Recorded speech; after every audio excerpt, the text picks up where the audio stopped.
Hi friends, welcome to infinite world of GK. ഇന്ന് നമ്മൾ നോക്കാൻ പോകുന്നത് 5ാം ക്ലാസ്സിലെ ആനുവൽ എക്സാമിനേഷൻ്റെ ബേസിക് സയൻസിൻ്റെ മോഡൽ ക്വസ്റ്റ്യൻ പേപ്പറാണ്. നമുക്ക് നോക്കാം. Activity 1.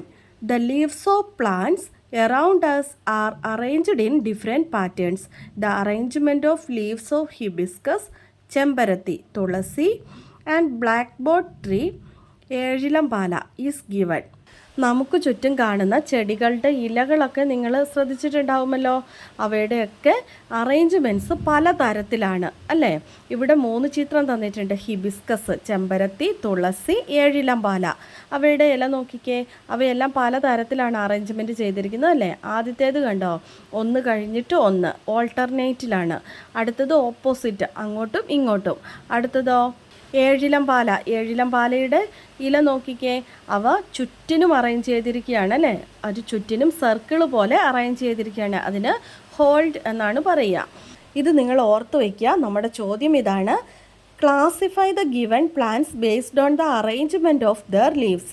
Provide an appropriate heading. Golden trumpet, Kolambi.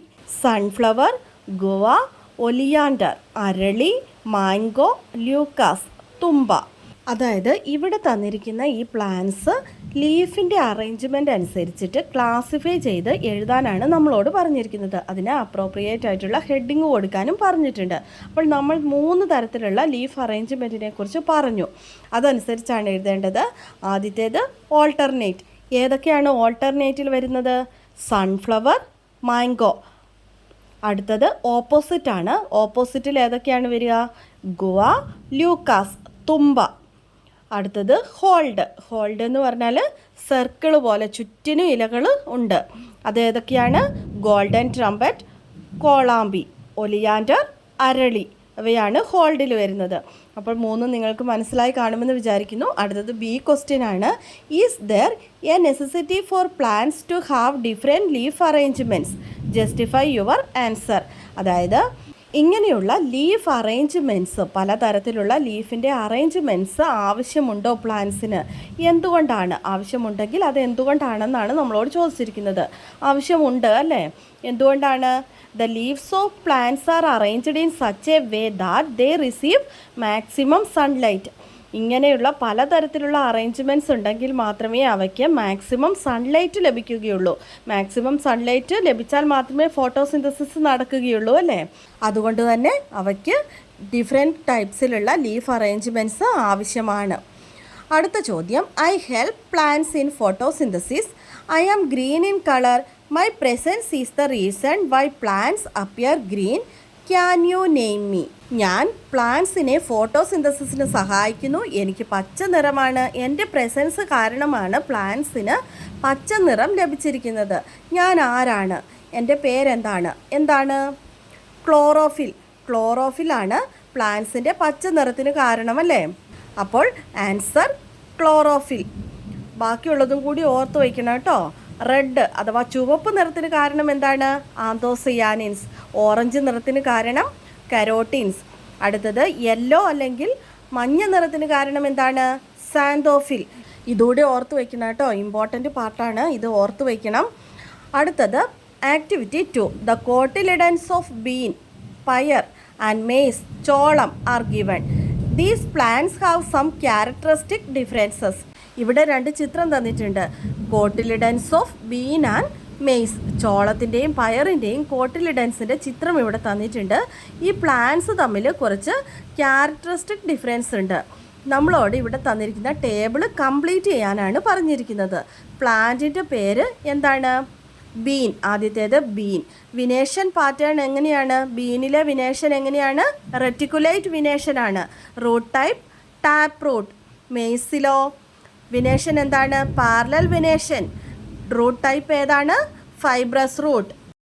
Next B question ആണ്. What is the function of the endosperm in maize? മെയ്സിലെ എൻഡോസ്പേമിൻ്റെ ഫങ്ഷൻ എന്താണ്? The food for the plant is obtained from the endosperm until the seeds germinate and grow its leaves. Seed germinate ചെയ്ത് വളർന്ന് leaves ആകുന്നത് വരെ, ഒരു plant ആകുന്നത് വരെ അതിനുള്ള ഫുഡ് ഒബ്റ്റെയിൻ ചെയ്യുന്നത് എവിടെ നിന്നാണ്? എൻഡോസ്പേമിൽ നിന്നാണ്. അതാണ് എൻഡോസ്പേമിൻ്റെ ഫങ്ഷൻ. അടുത്തത് C question. Write the name of a plant that has the same number of cotyledons as the bean seed. Bean സീഡിൻ്റെ അതേ നമ്പർ കോട്ടിലിഡനുള്ള ഒരു പ്ലാന്റിൻ്റെ പേര് പറയാനാണ് പറഞ്ഞിരിക്കുന്നത്. ബീനിൽ എത്ര കോട്ടിലിഡൻ ഉണ്ട്? 2 കോട്ടിലിഡൻ ആണുള്ളതല്ലേ. അതേ കോട്ടിലിഡനുള്ള വേറെ പ്ലാന്റ്സിൻ്റെ പേര് ഏതൊക്കെയാണ്? Mango, mustard seed. ഏതെങ്കിലും ഒന്ന് എഴുതാനാണ് പറഞ്ഞിരിക്കുന്നത്. അടുത്തത് D question. Maize leaves have parallel venation. Identify the plant from the list that does not have parallel venation. ചോളത്തിൻ്റെ ഇലകൾക്ക് പാരലൽ വെനേഷനാണ്. അതുപോലെ താഴെ തന്നിരിക്കുന്ന ലിസ്റ്റിൽ നിന്നും പാരലൽ വെനേഷൻ അല്ലാത്തതെന്ന് പറയുമ്പോൾ ഏതാണ്? റെറ്റിക്കുലേറ്റ് വിനേഷൻ അല്ലേ. റെറ്റിക്കുലേറ്റ് വിനേഷൻ ഉള്ളത് ഏതിനാണെന്നാണ് ചോദിച്ചിരിക്കുന്നത്. ഓപ്ഷൻസ് തന്നിട്ടുണ്ട്: sugar cane, paddy, chickpea, wheat. ഏതിനാണ് റെറ്റിക്കുലേറ്റ് വിനേഷൻ? ചിക്പി, കടല. അടുത്തത് activity 3. India has launched numerous artificial satellites for various purposes. INSAT and EDUSAT are some of them. India പലതരത്തിലുള്ള ആർട്ടിഫിഷ്യൽ സാറ്റലൈറ്റ് ലോഞ്ച് ചെയ്തിട്ടുണ്ട്, പല പർപ്പസിന് വേണ്ടി അല്ലേ. ഇൻസാറ്റും എഡ്ജുസാറ്റും അവയിൽ ചിലതാണ്. Identify the main uses of India's artificial satellites and create a mind map.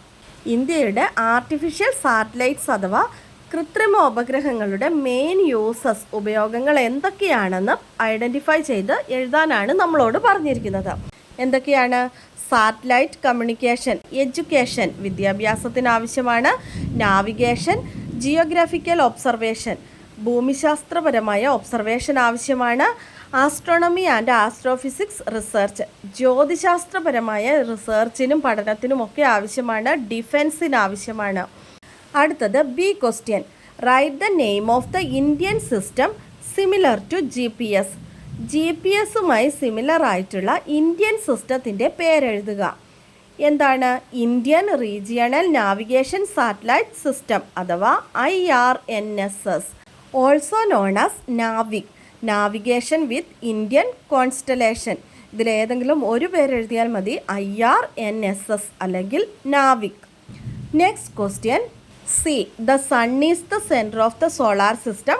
Earth orbits the sun and the moon is earth natural satellite. നമുക്കെല്ലാവർക്കും അറിയാമല്ലേ, സോളാർ സിസ്റ്റത്തിൻ്റെ കേന്ദ്രം എന്ന് പറയുന്നത് സൂര്യനാണ്, സൺ.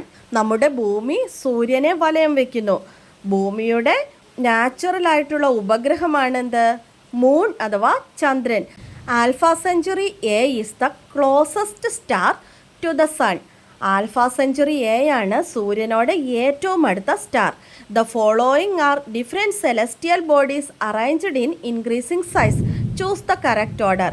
ഇവയൊക്കെ അവയുടെ വലിപ്പം അനുസരിച്ച് ഒരു ഓർഡറിലാക്കാനാണ് നമ്മളോട് പറഞ്ഞിരിക്കുന്നത്. താഴെ കുറച്ച് ഓർഡർ കൊടുത്തിട്ടുണ്ട്, അതിൽ കറക്റ്റായിട്ടുള്ളത് നമ്മൾ തിരഞ്ഞെടുത്താൽ മതി. ഏതാണ് കറക്റ്റായിട്ടുള്ള ഓർഡർ? ഏറ്റവും ചെറുതിൽ നിന്ന് വലുതിലേക്കാണ് എഴുതേണ്ടത്. ഏറ്റവും ചെറുത് moon, next earth, next sun, next Alpha century A. Option C ആണ് കറക്റ്റായിട്ടുള്ള order. Next activity 4. In house holds different types of stoves are used for cooking.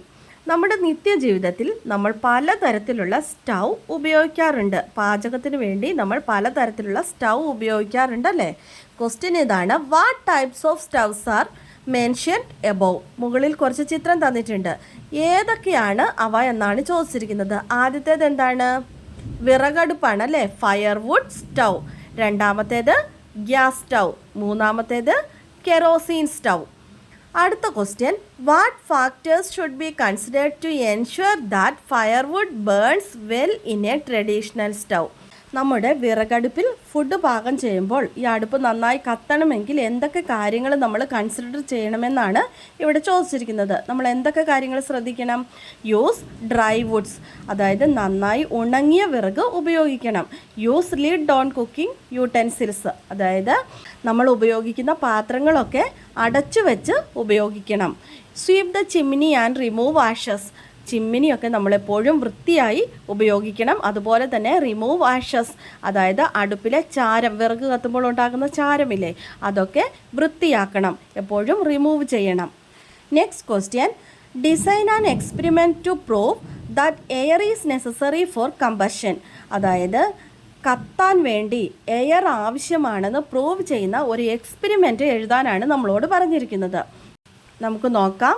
Aim to prove air is necessary for burning. നമ്മുടെ ലക്ഷ്യം burning, കത്താൻ വേണ്ടി air ആവശ്യമാണെന്ന് prove ചെയ്യുകയാണ്. Materials required candles, match box, glass.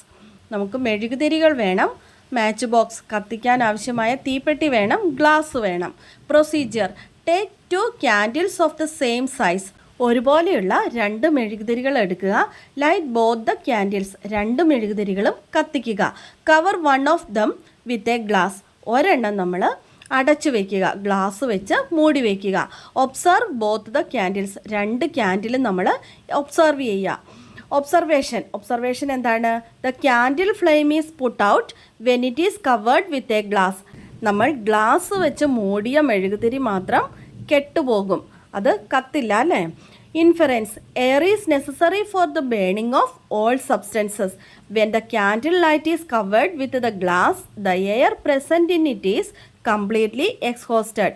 Hence the candle flame is put out. അതായത് ഏത് വസ്തുവും കത്തുന്നതിന് air ആവശ്യമാണ്. നമ്മൾ കത്തിച്ച് വെച്ച മെഴുകുതിരി ഗ്ലാസ് വെച്ച് മൂടിയപ്പോൾ അതിനുള്ളിൽ വായു സഞ്ചാരം ഇല്ലാതായി, ഓക്സിജൻ ഇല്ലാതായതുകൊണ്ട് തന്നെ എന്ത് സംഭവിച്ചു? ആ മെഴുകുതിരി അണഞ്ഞുപോയി അല്ലേ? അതിൻ്റെ അർത്ഥം എന്താണ്? നമ്മൾ ഏത് വസ്തുവും കത്തുന്നതിന് എന്താവശ്യമാണ്? എയർ അല്ലെങ്കിൽ ഓക്സിജൻ ആവശ്യമാണ്. Next, activity 5. In connection with World White Cane Day, the Science Club has decided to organize a seminar. World white cane ഡേയോടനുബന്ധിച്ച് സയൻസ് ക്ലബ്ബ് ഒരു സെമിനാർ ഓർഗനൈസ് ചെയ്തിട്ടുണ്ട്. Prepare a report for the seminar including the devices used to assist visually impaired individuals. കാഴ്ച പരിമിതി ഉള്ളവരുടെ ദിവസമാണല്ലേ world white cane day എന്ന് പറയുന്നത്. World white cane day സെമിനാറിൽ സമർപ്പിക്കാനുള്ള റിപ്പോർട്ടിൽ വിഷ്വലി ഇംപെയർഡ് ആയിട്ടുള്ള ഇൻഡിവിജ്വൽസിനെ അസിസ്റ്റ് ചെയ്യാൻ ഉപയോഗിക്കുന്ന ഡിവൈസസിൻ്റെ പേര് പറയാനാണ് പറഞ്ഞിരിക്കുന്നത്. എന്തൊക്കെ ഡിവൈസസ് ആണ് അവർ ഉപയോഗിക്കുന്നത്? Tactile map, tactile watch, smart glass, braille display, ഇതൊക്കെയാണ് അവർ ഉപയോഗിക്കുന്നത് അല്ലേ? ഈ ഡിവൈസസിൻ്റെ ഒക്കെ പേരും അതെന്തിനു വേണ്ടിയാണ് ഉപയോഗിക്കുന്നതെന്നും ഒക്കെ ഇൻക്ലൂഡ് ചെയ്തുകൊണ്ട് ഒരു റിപ്പോർട്ട് പോലെ എഴുതുകയാണ് വേണ്ടത്.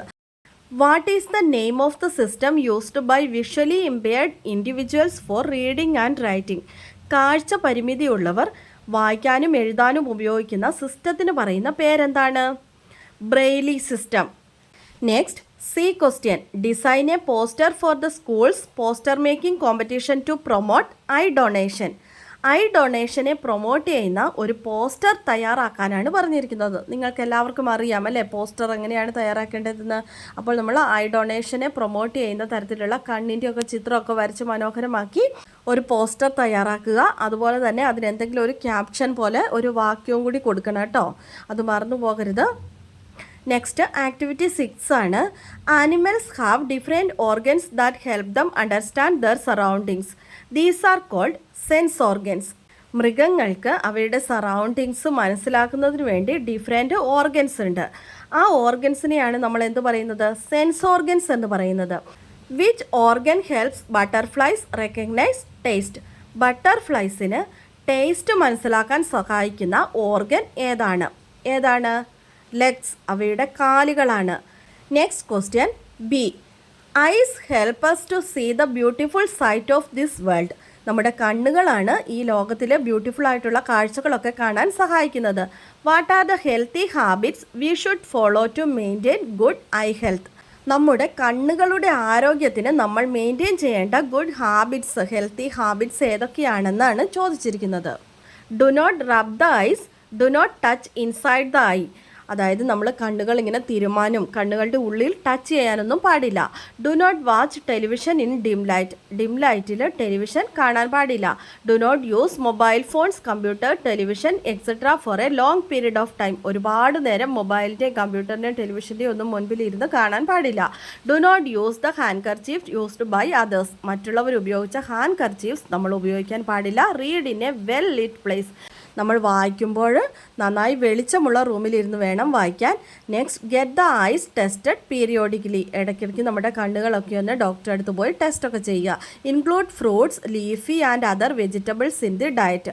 നമ്മുടെ ഡയറ്റിൽ ഫ്രൂട്ട്സും ലീഫി വെജിറ്റബിൾസും അല്ലാതെയുള്ള വെജിറ്റബിൾസും ഒക്കെ ഇൻക്ലൂഡ് ചെയ്യുക. അതൊക്കെ നമ്മുടെ കണ്ണുകളുടെ ആരോഗ്യത്തിന് വളരെ നല്ലതാണ്. അപ്പോൾ ഇവയിൽ നിങ്ങൾക്ക് പെട്ടെന്ന് ഓർത്തിരിക്കാൻ പറ്റുന്ന 3-4 പോയിൻറ്റ്സ് ഓർത്ത് വയ്ക്കുക. നെക്സ്റ്റ് ക്വസ്റ്റ്യൻ നോക്കാം. The ear is the sense organ that help us hear. നമ്മുടെ ചെവിയാണ് കേൾക്കാൻ വേണ്ടി നമ്മളെ സഹായിക്കുന്ന sense organ. Hearing impairment can occur due to various reasons. പല കാരണങ്ങൾ കൊണ്ടും നമുക്ക് ഹിയറിംഗ് ഇമ്പയർമെൻറ്റ്, കേൾവിക്കുറവ് ഉണ്ടാവാം. What is the name of the device used to assist people with hearing loss. Hearing loss ഉള്ള പീപ്പിൾസ് യൂസ് ചെയ്യുന്ന ഡിവൈസിൻ്റെ പേരെന്താണെന്നാണ് ചോദിച്ചിരിക്കുന്നത്. എന്താണ്? Hearing aids. Next question. We know that food tastes better when we chew it thoroughly. Which specialized part of the tongue help in identifying different taste? നമുക്കറിയാം, നമ്മൾ നന്നായി food ചവച്ചരച്ച് കഴിക്കുമ്പോഴാണ് നമുക്ക് ഫുഡിൻ്റെ ടേസ്റ്റ് അറിയാൻ വേണ്ടി സാധിക്കുക. നമ്മുടെ നാവിൻ്റെ ഏത് ഭാഗമാണ് നമ്മളെ പലതരത്തിലുള്ള ടേസ്റ്റ് ഐഡൻറ്റിഫൈ ചെയ്യാൻ വേണ്ടി, മനസ്സിലാക്കാൻ വേണ്ടി നമ്മളെ സഹായിക്കുന്നത്? ഏത് ഭാഗമാണ്? Taste buds.